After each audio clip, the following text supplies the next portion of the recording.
السلام عليكم. طلاب سنة أولى إعدادي عاملين إيه؟ وحشتوني جدا. بيتجدد لقائنا للمرة التانية ومعاكم مس إيمان أحمد، وعن عشق التاريخ نتحدث. وهنتكلم النهاردة عن الدرس التاني في الدراسات، وهي مظاهر سطح قارة أفريقيا. تمام. يعني إيه مظاهر سطح قارة أفريقيا؟ زي ما الحصة اللي فاتت اتكلمنا على قارة أفريقيا، واتكلمنا على موقعها الفلكي والجغرافي، وعن حدودها الخارجية، وعن كل ما يحيط بالقارة من الخارج. النهاردة بقى تعالوا ندخل جوه القارة ونعرف القارة دي جواها ايه بالظبط. طيب، أنا هقول لك النهارده سطح قارة أفريقيا فيه إيه؟ سطح قارة أفريقيا فيه إيه؟ بيقول لك إن السطح ده متنوع، يعني الأرض بتاعت أفريقيا متنوعة. أرض أفريقيا زي طبق الحلويات المشكل. طبق الحلويات ده فيه إيه؟ لما تروح للراجل بتاع الحلويات وتقول له عايز حلويات مشكلة، هيديك كنافة وقطايف وجلاش وبسبوسة وكل اللي أنت عايزه، صح؟ برضه قارة أفريقيا جميلة كده ومشكلة. السطح بتاعها فيه جبال، هضاب، سهول، منخفضات، في كل الانواع اللي انت تتخيلها. ايوه يعني كده سطح افريقيا زي طبق الحلويات. برافو عليك، سطح افريقيا متنوع. لما يجي لي سؤال ويقول لي ايه الدليل ان سطح افريقيا متنوع، اقول له عشان في كل الانواع، في جبال وهضاب وسهول ومنخفضات. طب استني يا مس، انا مش فاكر يعني ايه جبال وهضاب وسهول ومنخفضات. افكرك، كلمة جبل أرض شديدة الارتفاع، ارتفاعها أكتر من 1000 متر. التل أرض مرتفعة أقل من 1000 متر. الهضبة أرض مرتفعة سطحها مستوي أو شبه مستوي. المنخفض أرض منخفضة عما حولها. تمام. يبقى لما يجي في الامتحان سؤال ويقول لي اثبت لي إن سطح أفريقيا متنوع، أقول له بدليل إن في كل الأنواع، في جبال، هضاب، سهول، منخفضات. طيب، ممكن تقولي لنا أكتر حاجة موجودة في السطح بتاع أفريقيا إيه؟ طبعا أكتر حاجة موجودة هي الهضاب. تشغل الهضاب مساحة واسعة في قارة أفريقيا. إيه الهضاب اللي عندي؟ أنا عندي 4 بقى هضاب كده حلوين. تعالوا بقى نحفظهم مع بعض واحدة واحدة ونعرف أهم ملامحهم. يلا نشوف. خلي بالك قبل ما أتكلم عن الهضاب اوعى تنسى، يسود أفريقيا المظهر إيه؟ الهضبي. يعني أكتر حاجة منتشرة في أفريقيا هي إيه؟ هي الهضاب. طب يلا نشوف أول هضبة عندي. هضبة أفريقيا الشمالية. دي كبيرة جدا، أيوة كبيرة. تمتد من البحر المتوسط لغاية وسط أفريقيا، ومن البحر الأحمر لغاية المحيط الأطلنطي. فعلا دي كبيرة جدا، كل دي هضبة. اه، يبقى أكبر هضبة عندي اسمها إيه؟ هضبة أفريقيا الشمالية. ودي أوسع هضبة يعني، من المتوسط لوسط أفريقيا، ومن الأحمر للأطلنطي. من المتوسط تمتد من البحر المتوسط لغاية وسط إيه؟ أفريقيا، ومن الأحمر للأطلنطي. يبقى ارجع لي تاني. أول هضبة قلت لك عليها هضبة في أفريقيا، هيكون اسمها إيه؟ اسمها هضبة أفريقيا. هضبة أفريقيا الشمالية، ودي أوسع، مش أعلى، أوسع هضبة أفريقيا الشمالية. ودي أوسع هضبة يعني، من المتوسط لوسط أفريقيا، ومن الأحمر للأطلنطي. وأنا واقفة على الهضبة هشوف إيه؟ هشوف إيه؟ عوينات والقطارة والواحات. عوينات والقطارة والواحات. هشوف جبل عوينات قاعد في مصر وليبيا والسودان. قاعد في كام دولة عربية؟ 3، مصر وليبيا والسودان. هشوف منخفض القطارة موجودة عندي هنا في الصحراء الغربية. كمان هشوف واحتين. يعني ايه واحة؟ أرض منخفضة في الصحراء فيها مية جوفية. أرض منخفضة في الصحراء فيها مية جوفية للرعي والزراعة. يعني أرض منخفضة جواها مية جوفية تصلح للرعي والزراعة. أنا عندي واحتين، سيوة في مصر، والجوف، الجوف في ليبيا. الجوف في ليبيا، الجوف في ليبيا. كمان هشوف هضبة الشطوط. وخلي بالك، أنا اتكلمتك على أول إيه؟ أول هضبة، أوسع هضبة عندي هضبة أفريقيا الشمالية. ودي أوسع هضبة يعني، من المتوسط لوسط أفريقيا، ومن الأحمر للأطلنطي، تمتد من الأحمر يعني للمحيط الأطلنطي. دي واسعة جدا. أيوة. طب أنا واقفة على الهضبة هنا، هشوف إيه؟ هتشوف حاجات كتيرة قوي. تعالى أقول لك. هتشوف عوينات والقطارة والواحات، عوينات والقطارة والواحات. جبل العوينات في مصر وليبيا والسودان. أيوة. منخفض القطارة هنا في مصر. تمام. واحد سيوة في مصر، والجوف في ليبيا، والجوف في ليبيا. طيب تعالى كمان اقول لك على حاجه. الهضبه دي بتنحدر، راحه تتجه ناحيه الشمال، تتجه ناحيه الشمال، منحدره جايه من الجنوب، راحه ناحيه الشمال. تعالوا نشوف الهضبه اللي بعدها. الهضبة دي اسمها ايه بقى؟ دي هضبة الحبشة، وبنسميها كمان هضبة اثيوبيا. دي اللي هتديني مية بتاعت نهر النيل. برافو عليك. يبقى انا عندي هضبة الحبشة اللي هي هضبة اثيوبيا هنا موجودة عند البحر الاحمر. طب ما تيجي نشوف الهضبة دي فيها ايه. طيب، الهضبة الاثيوبية فين؟ الهضبة دي في الشرق ولا الغرب؟ في الشرق، شرق القارة عند البحر الاحمر.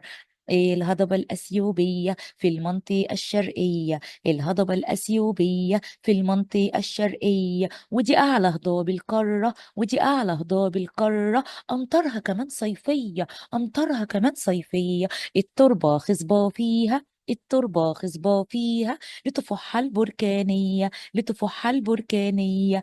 إيه اللي انت قلتيه ده؟ طب تعالى واحدة واحدة. الهضبة بتاعت الحبشة بنسميها هضبة أثيوبيا، وهضبة أثيوبيا تقع في الشرق.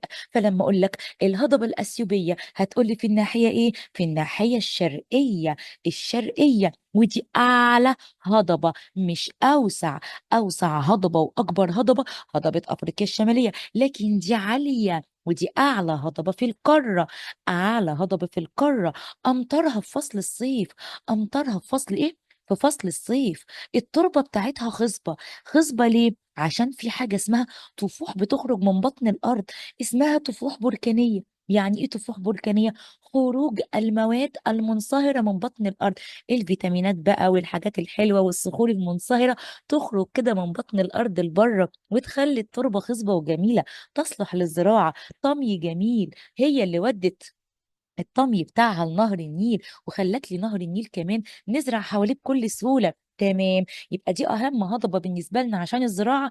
أيوة، بتديني مية في الصيف وكمان بتديني الطمي. طب ارجع لي تاني. إيه الهضبة الأثيوبية في المنطقة الشرقية، الهضبة الأثيوبية في المنطقة الشرقية. ودي أعلى هضاب القارة، ودي أعلى هضاب القارة. أمطارها كمان صيفية، أمطارها كمان صيفية. التربة خصبة فيها، التربة خصبة فيها لتفحها البركانية، لتفحها البركانية. لما يجي يسألك ويقول لك يعني ايه طفوح بركانية؟ يعني خروج المواد المنصهرة من باطن الأرض. يلا على الهضبة الثالثة. ايه الهضبة دي؟ هضبة البحيرات الاستوائية. دي عند خط الاستواء كده يعني. ايوه. طب يلا يا حبيبي نشوف الهضبة دي فيها ايه. بحيرات استوائية، استيواء عدى عليها، عدى عليها خط الايه؟ الاستواء. بحيرات استوائية، استيواء عدى عليها. فيكتوريا بحيرة فيها، استيواء عدى عليها. فيكتوريا بحيرة فيها منبع دائم للنيل، أمطارها طول السنين. يعني بتدي نهر النيل مية طول العام، بتدي نهر النيل مية طول العام. مية طول ايه؟ مية طول العام. تمام. قال لك تعرف ان الهضبة دي فوقيها جبال بركانية، يعني جبال نشأت من انفجار البراكين. والله جبال كده حصل بركان فخرجت الجبال البركانية في الهضبة ايه؟ الأثيوبية، الاستوائية، معلش. يلا نشوف تاني. هضبة البحيرات الاستوائية، بحيرات استوائية، بحيرات استوائية. استيواء عدى عليها، فيكتوريا بحيرة فيها. استيواء عدى عليها، فيكتوريا بحيرة فيها منبع دائم للنيل، أمطارها طول السنين، طول السنة بتدي نهر النيل مية. كمان فوقيها جبال بركانية. تعلوها جبال ايه؟ تعلوها جبال بركانية. تعالى يا حبيبي نشوف آخر هضبة في الجنوب، يبقى اسمها هضبة الجنوبية. إيه الهضبة الجنوبية؟ موجودة جنوب أفريقيا، تقع جنوب أفريقيا، بتزق الشرق، تنحدر ناحية الشرق، تنحدر ناحية الشرق. قعدت تضغط على المنطقة الشرقية هنا لغاية ما عملت لي ايه؟ اخدود. اخدود افريقيا عظيم. شايفين الخط الكبير ده، الكسر الكبير ده؟ اسمه ايه الخط الكسر ده؟ اسمه اخدود افريقي عظيم. يعني ايه اخدود افريقي عظيم؟ كلمة اخدود معناها زي المنظر اللي انتوا شايفينه ده، هبوط ارض بين انكسارين. هبوط ارض بين انكسارين يعني حصل كسر هنا في الارض في الحتة دي، وحصل كسر في الحتة دي، والارض هبطت لتحت. هبوط ارض بين انكسارين اسمه اخدود. لما يجي يقول لي يعني ايه اخدود، اقول له الارض كده هبطت بعد ما حصل كسر في الارض. هبوط أرض بين انكسارين متوازيين، يعني حصل انكسار طويل كده وانكسار طويل، والأرض هبطت في النص. يبقى هضبة تحت اسمها هضبة جنوب ايه؟ هضبة جنوب أفريقيا، تنحدر ناحية الشرق، عملت أخدود أفريقيا عظيم. أخدود أفريقيا عظيم. الأخدود ده يعني هبوط أرض بين انكسارين. الأخدود ده هيعدي على مين؟ هيعدي هنا على خليج عدن، وهيعدي على كمان، وهيعدي على البحر الاحمر، وهيعدي كمان على خليج الايه؟ على خليج العقبه. يبقى على ايه؟ على البحر الاحمر وعدن والعقبه. يبقى لما اجي اقول لك الاخدود الافريقي العظيم موجود شرق القاره ولا غربها، اوعى تنسى انا قلت لك انا عندي في الغرب الهضبه الجنوبيه عماله تزق في الشرق قوي، فعملت اخدود افريقي عظيم، يعني هبوط ارض بين انكسارين. ايه الاخدود ده يا جماعه؟ قال لي ممتد من فين؟ قال لي ان الاخدود ده ان عدى على خليج عدن وخليج العقبة وعلى البحر الأحمر. خليج عدن وخليج العقبة وعلى البحر ايه الأحمر.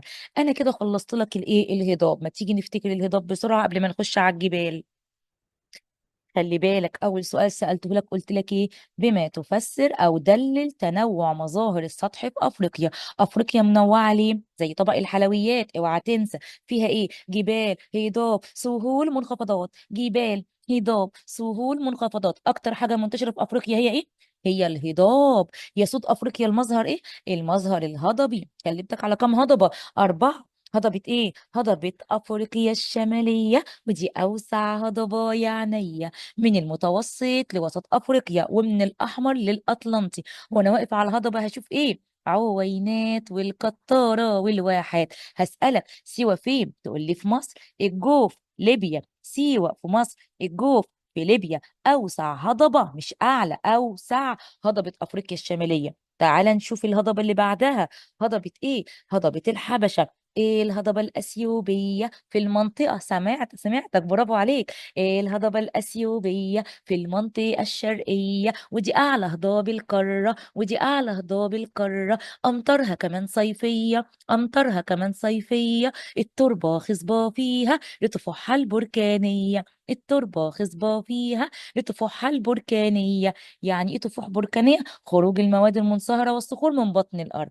اللي بعدها بحيرات استوائية. بحيرات استوائية. استيواء عدى عليها فيكتوريا بحيرة فيها. استيواء عدى عليها فيكتوريا بحيرة فيها. منبع دائم للنيل، أمطارها طول السنين. فيها جبال مصنوعة من البراكين. جبال بركانية، جبال بركانية. واوعى تنسى ان هضبة فيكتوريا عذبة. عذبة، بحيرة عذبة. آخر هضبة كانت عندنا هضبة جنوب أفريقيا أو الهضبة الجنوبية، تنحدر بشدة ناحية الشرق. عملت لي إيه؟ أخدود إفريقي عظيم، هبوط أرض بين انكسارين، اسمه أخدود. أخدود. الأخدود عدى على خليج عدن وخليج العقبة وعلى البحر إيه؟ الأحمر. تعالوا نتكلم على المظهر التاني اللي عندي، وهي الجبال. مالها الجبال دي بقى؟ تعالوا نشوف الجبال. تعالى يا حبيبي كده نصغر القارة الصغننة دي بتاعتنا. نصغرها شوية كمان كده، لا ده كده كبرت. تعالى نصغرها حبة عشان نشوفها كلها. اه ايه الهضبة دي اسمها ايه؟ دي هضبة افريقيا، انت نسيت ولا ايه؟ تعالى نتكلم بقى على الجبال. طيب انا ملاحظ ان انا اتكلم على الجبال، في هنا جبال اسمها جبال اطلس. جبال اطلس ايوه، دي بتبص كده على ناحيه الميه، تمام. وعندي برضو هنا على الميه جبال البحر الاحمر. وبرضو عندي هنا جبال بتبص على المحيط الهندي، دار كنزبرج. ايه ده؟ هي كل جبال بتبص على الميه ولا ايه؟ وعندي برضو جبال هنا قريبه من المحيط الهندي، برضو اسمها جبال كينيا وكليمانجارو. ايه بقى القاره الغريبه دي اللي كل جبالها راح تصيف دي؟ قاره كل جبالها بتصيف؟ اه. أصل القارة الإفريقية جبالها ساحلية قاعدة على المية. القارة الإفريقية جبالها ساحلية. أطلس والبحر الأحمر ودراكنز البرجية. أطلس والبحر الأحمر ودراكنز البرجية. كينياوي كليمانجارو في الشرق مدارية. كينياوي كليمانجارو في الشرق مدارية. كينيا بتكلم جارها. كينيا بتكلم جارها. كينيا كليمانجارو. كينيا كليمانجارو بتشكي له همومها. كينيا كليمانجارو. كليمانجارو بتقول له انا عندي امتحان دراسات، اذاكر من فين؟ كينيا وكليمانجارو. كليمانجارو قال لها روحي افتحي لي الكتاب. قالت له وفتحت كتاب في جبالك كاب؟ ما فتحت كتاب في جبالك كاب، انا بروح افتح الكتاب بتاعي واذاكر عند جبالك كاب. ارجع لي تاني. أصل القارة الإفريقية جبالها ساحلية. القارة الإفريقية جبالها ساحلية يعني على المية يا ولاد.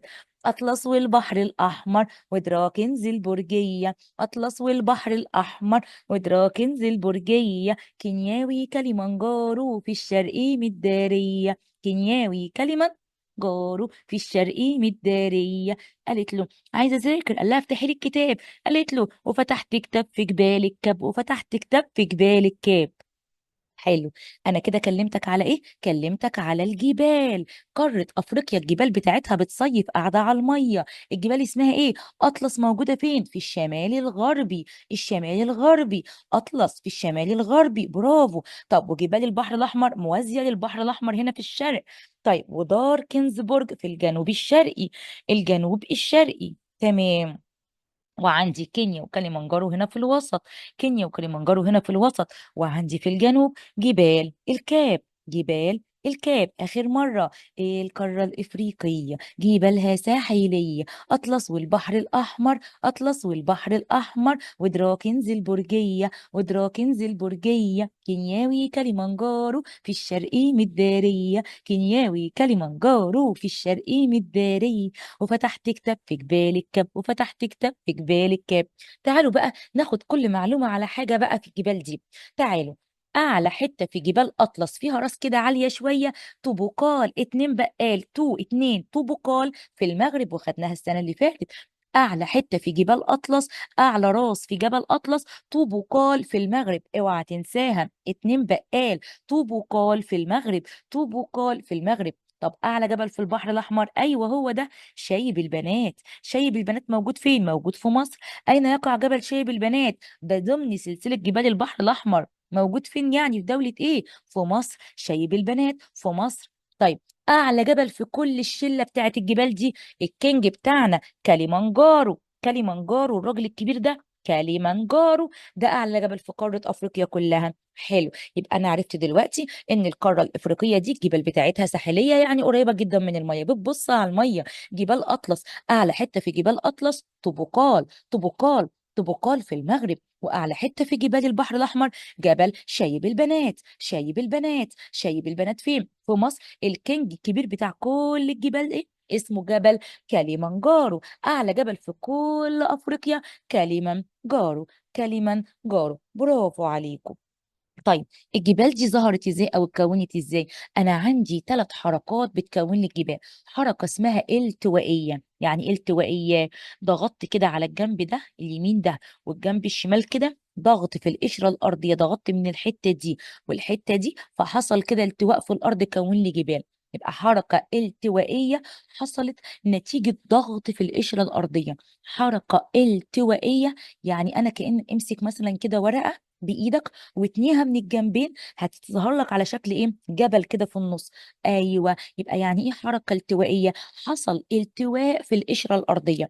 حصل التواء في القشره الارضيه. ضغطنا من الجنبين هنا في الارض فحصل التواء كون لي جبل. طب الجبل الالتوائي اسمه ايه؟ اطلس والكاب التوائيه. اطلس والكاب التوائيه. اطلس والكاب جبال التوائيه. طب جبل انكساري، حصل كده الارض كانت قطعه واحده، حصل كسر في النص. فلما حصل كسر في النص الحته دي بقت عاليه والحتة دي بقت عالية وبقى هنا عندي بحر زي البحر الأحمر ده.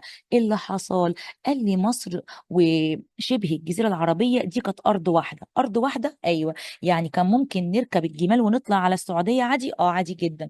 طب وإيه اللي حصل؟ فجأة حصل كسر هنا في القشرة الأرضية، ومية المحيط الهندي دخلت جوه هنا، عملت لي البحر الأحمر. يعني البحر الأحمر ده دي حركة انكسارية، حصل كسر في الأرض يعني، فالأرض هبطت نزلت لتحت وبقى فيها مية. برافو عليك، يبقى أنا عندي جبل واحد بس انكساري، اللي هي جبال البحر الأحمر بس، انكسارية بحر أحمر. طب جبال بقى جاية من انفجار البراكين، يعني بيخرج بركان من بطن الأرض ويعمل لي جبل. مش فاهم؟ عارف انت لما تكون مسخن كده شمعة والشمعة بتطفي، مش بيبقى حوالين الشمعة كده حاجات زوايد للشمعة كده على الجناب؟ انا عارف شكل الشمعة دي زي شجرة الكريسماس. ايوه هو ده. لما بيخرج بقى بركان من بطن الأرض بيعمل لي جبل كده، جبل كده عامل زي الشمعة بتاعت شجرة الكريسماس دي. اه الجبال بقى البركانية التلاتة دول، كينياوي، كليمانجارو، ودار، كنزبورج، دي جاية من انفجارات البراكين. اوعى تنسى، كينيا، كليمانجارو، ودار، كنزبورج، جاية من انفجارات البراكين، جاية من انفجارات البراكين. يبقى انا عندي الجبال عندي كام نوع؟ تلاتة: التوائية، انكسارية، ثورات بركانية. التوائية، انكسارية، ثورات بركانية. التوائية، انكسارية، ثورات بركانية. جبال التوائية، جبال التوائية زي جبال أطلس والكاب، أطلس والكاب، أطلس والكاب. انكسارية جبال البحر الأحمر، انكسارية جبال البحر الأحمر. انفجارات البراكين كينيا وكليمانجارو ودار كنزبورج. طيب حلو قوي. هسألك سؤال: بما تفسر ضيق السهول الساحلية؟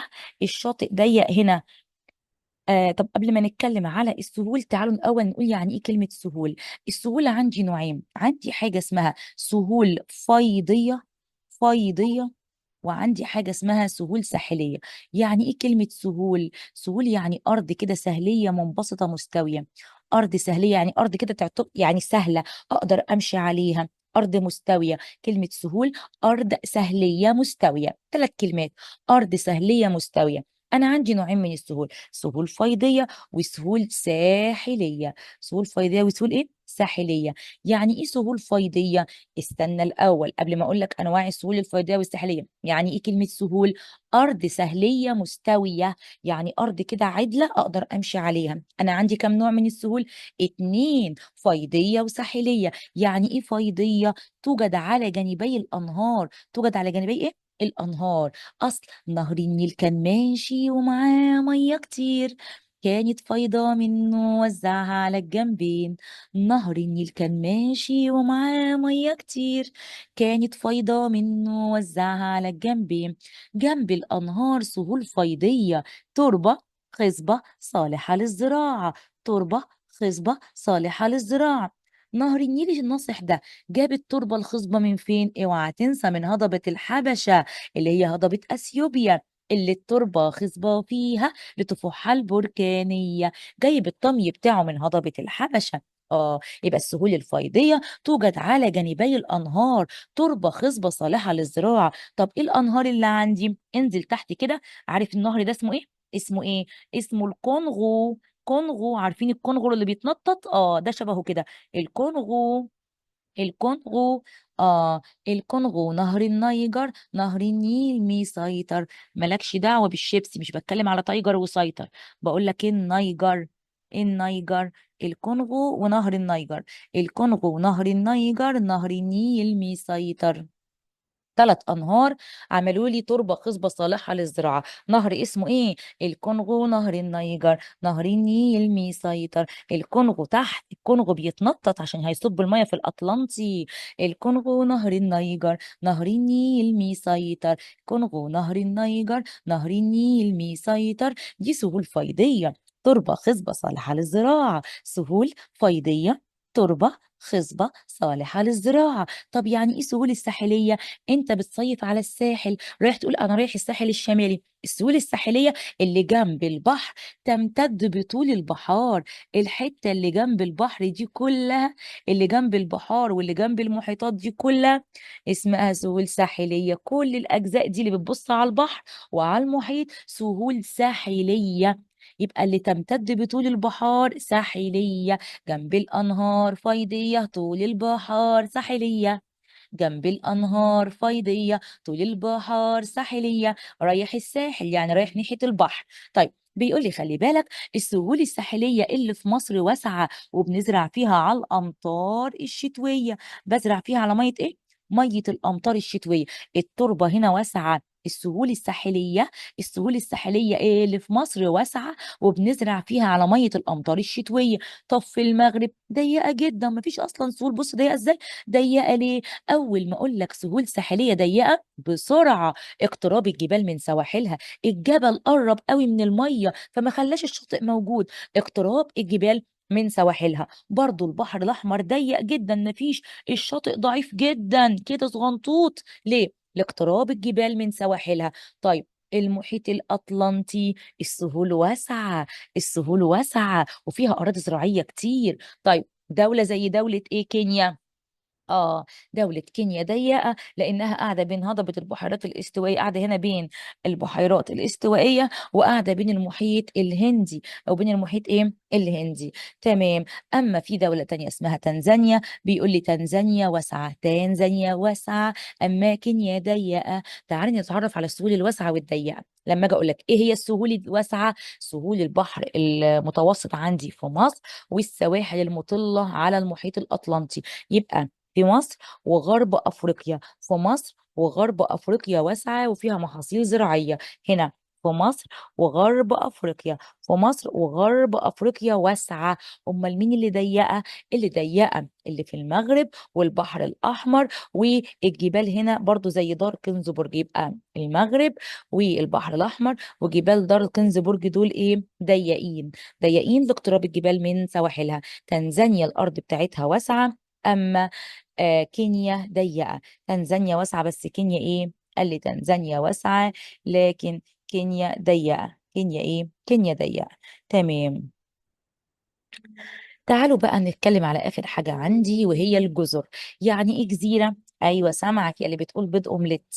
أيوة، كلمة جزيرة معناها مساحة من اليابس تحيط بها المياه من جميع الجهات. بيض عيون يعني. أيوة، مساحة من اليابس تحيط بها المياه من جميع الجهات. أيوة فعلا كل الحاجات دي حواليها مية. أيوة دي جزيرة. يبقى كلمة جزيرة يعني إيه؟ مساحة من اليابس تحيط بها المياه من جميع الجهات. ايه الجزيرة اللي في قارة افريقيا بالقاف؟ اتنين، مدغشقر والقمر. اتنين بالقاف، جزيرتين بحرف القاف. مدغشقر مقلبظة بتاكل كويس، اما القمر صغنطوطة. القمر موجودة فين؟ شمال غرب مدغشقر، شمال غرب مدغشقر. السؤال، جزر تقع شمال غرب مدغشقر؟ اقول له جزر القمر. جزر ايه؟ القمر. انا عندي جزر ايه في قارة افريقيا؟ مدغشقر والقمر، مدغشقر والقمر. جزر ايه في قارة افريقيا؟ حاجتين بحرف القاف، مدغشقر والقمر، مدغشقر والقمر. القمر فين؟ الشمال الغربي، الشمال الغربي، الشمال الغربي. مدغشقر مقلبظه بتزق كده قاره افريقيا بتقول لها اوعي بقى، انتي مزنقه الدنيا عليا كده ليه؟ تعالي ما ازقك. انا عندي هنا مضيق اسمه ايه بين مدغشقر وقاره افريقيا؟ موزمبيق. موزمبيق بتزقها بتقول لها اتاخري كده شويه، انا مش عارفه اخد نفسي. فمدغشقر فاصل بين مدغشقر وبين قاره افريقيا مضيق موزمبيق، موزمبيق، موزمبيق. يلا، يبقى أنا عندي كده جزيرة مدغشقر وجزر القمر في شمال غرب مدغشقر، وعندي مضيق هنا صغنطوط أو كبير اسمه مضيق موزمبيق. آخر تعريف عندي حاجة اسمها الاقتصاد الأزرق. يعني إيه اقتصاد أزرق؟ طب أنا مش عارف اقتصاد أزرق يعني إيه وأنا ما بعرفش أحفظ. أزرق يعني مية صح؟ أيوة أزرق، المية دي لونها أزرق. اقتصاد أزرق معناها لما أنا أجي أفهم، يعني أستفيد من الموارد المائية، أخد بقى السمك والأملاح واخد المعادن واخد قصدي اخد الاسماك واخد الاملاح واخد اللؤلؤ واخد المرجان واخد كل الحاجات اللي موجوده جوه البحر واستفيد منها واحقق لنفسي اكتفاء ذاتي وما اخدش اي حاجه من دول خارجيه. يعني كلمه اقتصاد ازرق معناها إن أستفيد من الموارد المائية. أستفيد من الموارد إيه؟ المائية. أيوه، وأحقق اكتفاء ذاتي وأحافظ على البيئة. شكرا، 3 كلمات. يبقى أول حاجة ما يقول لك يعني إيه كلمة اقتصاد أزرق، أقول له أستفيد من المية وأكفي نفسي وأحافظ على البيئة. يبقى استفادة من الموارد المائية وأكفي نفسي وأحافظ على البيئة. أستفيد من الموارد المائية يعني آخد بقى السمك والحاجة اللي جوه المية، يبقى الاستفادة من الموارد المائية. الاستفادة من الموارد المائية وأحقق اكتفاء ذاتي يعني كفي نفسي بنفسي وأحافظ على البيئة. فلما أجي أقول لك ما المقصود بالاقتصاد الأزرق، هتقول لي الاستفادة من الموارد المائية وتحقيق الاكتفاء الذاتي. آكل من المية براحتي زي ما أنا عايز وأكفي نفسي بنفسي. يبقى الاستفادة من الموارد المائية وتحقيق الاكتفاء الذاتي وفي نفس الوقت احافظ على البيئة. طيب، انا كده خلصت الدرس. يا رب يكون الدرس لذيذ بالنسبة لكم وسهل وما يبقاش صعب عليكم. الدرس اللي جاي كمان هيبقى اسهل قوي قوي، وهنتكلم فيه على دول حوض النيل وهنحفظها مع بعض واحدة واحدة وما تتخضش منه. درس صغنن خالص وجميل. تعالوا بقى ناخد كده تيست صغير اما نشوف الشاطرين اللي كانوا قاعدين معايا ومركزين. يلا الدرس التاني بيقول لي ايه. يلا عايز اسمع بقى الشاطرين بيقولوا ايه. يقع جبل نقط على حدود مصر وليبيا والسودان. ايوه سمعتك. العوينات. العوينات. مصر وليبيا والسودان. تقع هضبة الحبشة في الجانب ايه من افريقيا؟ برافو، الجانب الشرقي. اصل الهضبة الاثيوبية في المنطقة الشرقية، ودي اعلى هضاب القارة، ودي اعلى هضاب القارة. امطارها كمان صيفية، امطارها كمان صيفية. التربة خصبة فيها لطفوحها البركانية. طيب، نتيجة الثورات البركانية أصبحت أرض هضبة الحبشة صالحة لحرفة إيه؟ برافو برافو، الزراعة. تقصد البحيرات العذبة في هضبة البحيرات الاستوائية. عارفها، بحيرات استوائية، استوى عدى عليها، فيكتوريا بحيرة فيها. شاطرين شاطرين. يعتبر جبل نقط بالمغرب أعلى قمة جبلية. المغرب طوب وقال، المغرب طوب وقال، اتنين بقال. من الجبال البركانية في وسط أفريقيا في النص، كينياوي كليمانجارو في الشرقية الدارية. يعتبر جبل نقط بمصر أعلى قمة جبلية في الجبال الانكسارية. اوعى تتلخبط، انكساري من اللي اتكسر. البحر الأحمر.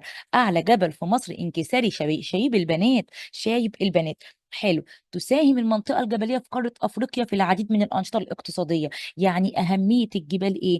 أنا لما يبقى عندي جبال هستفيد منها إيه في الاقتصاد؟ قال لي حبيبي خلي بالك ان الجبال دي مهمة جدا عشان السياحة. السياح بتيجي عشان تطلع فوق الجبال وتستمتع بالمناظر الخلابة. بتعمل كده ايه اللي هي بتصعد تتسلق الجبال. ماشي، يبقى انا عندي مناطق الجبلية مفيدة جدا للسياح، بتدخل لي عائد من السياح من السياحة. تاني حاجة الجبال بطلع منها المعادن وبطلع منها الطاقة. فلما يجي يقول لي اذكر أهمية الجبال في النشاط الاقتصادي، يعني دي بتعود عليا بفلوس، بتدخل لي دخل، بتدخل لي ماديات. أقول له أيوة، الجبل مهم جدا. ليه؟ مهم عشان السياحة والصناعة والتعدين.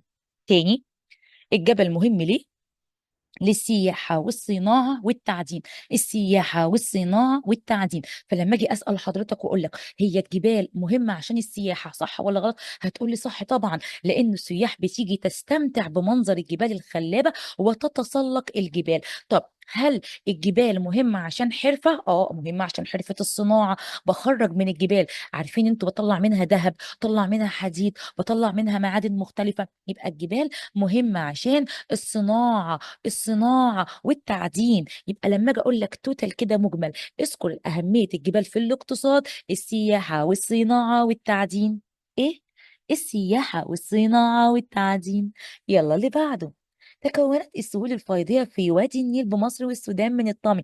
اللي جاي لها من فين؟ برافو عليكم، من هضبة الحبشة صح، أو هضبة أثيوبيا. برافو. الاقتصاد الأزرق يعني أنت تستغل الموارد المائية بشكل مستدام عشان تحقق لنفسك الاكتفاء الذاتي. يعني أكفي نفسي، أكفي أكلي وشربي. تمام. اللي بعده، تتسم سواحل أو سهول البحر الأحمر بالضيق. البحر الأحمر ضيق لاقتراب الجبال على طول. تضم قارة أفريقيا عدد من الجزر. أكبر جزيرة المقلبظة اللي بتاكل كتير، البيض الأومليت، البيض العيون. أيوة سمعتك، مدغشقر. جزيرة مدغشقر. أنا حليت معاكم جزء صغنن، عليك إن أنت تراجع معايا بقى الفيديو وتركّز فيه أوي، أوي، وتحفظ معايا الأغاني السهلة البسيطة دي عشان تقدر تلِم الدرس في أقل وقت ممكن، وبالتوفيق يا سنة أولى وهتوحشوني جدًا، جدًا، جدًا. كانت معاكم مس إيمان، وأشوفكم الدرس الجاي مع دول حوض النيل. مع السلامة.